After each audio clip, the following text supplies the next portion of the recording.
देश भर में लोकसभा चुनाव के छठवें चरण का मतदान जारी है और आज से ही नौतपा शुरू हो गया है। देश भर में जबरदस्त भीषण गर्मी पड़ रही है, लेकिन उसके बाद भी प्रशासन की, निर्वाचन आयोग की ये पूरी कोशिश थी कि ज्यादा से ज्यादा लोग बूथ तक पहुंचे, अपने मत का प्रयोग करें।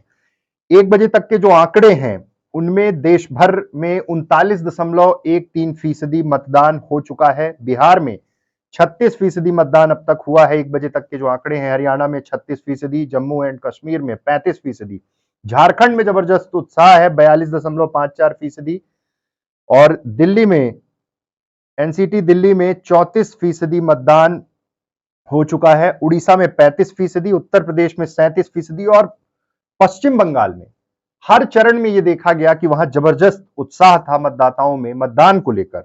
54% मतदान 1 बजे तक ही पश्चिम बंगाल में हो गए हैं। इसके बाद आखिरी चरण है, ये छठवें चरण का मतदान चल रहा है। 39% कुल यहां पर मतदान अब तक हुआ है और पश्चिम बंगाल इसमें सबसे आगे है। 1 बजे तक में पश्चिम बंगाल की तमाम सीटों में जबरदस्त वोटिंग शुरू है और साफ है कि मतदान को लेकर रुझान है। लेकिन सबसे बड़ी बात जो देश के अन्य हिस्सों में देखा जा रहा है, जैसे बिहार है, हरियाणा है, कि गर्मी के कारण मतदान प्रभावित तो हुआ है, क्योंकि दोपहर तक भीषण लू चल रही है।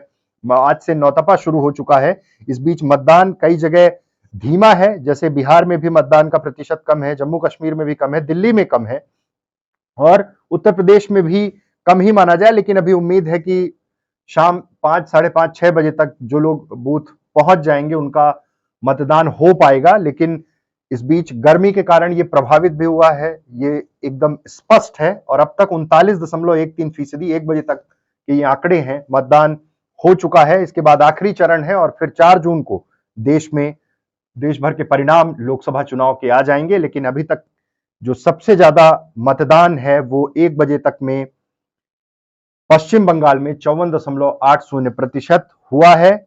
दिल्ली में 34.37% मतदान हुआ है, जो अभी तक जो जिन जिन जगहों पर ये छठवें चरण के मतदान है उसमें सबसे कम दिल्ली में 1 बजे तक और सबसे ज्यादा पश्चिम बंगाल में मतदान हुआ है। बहुत बहुत धन्यवाद।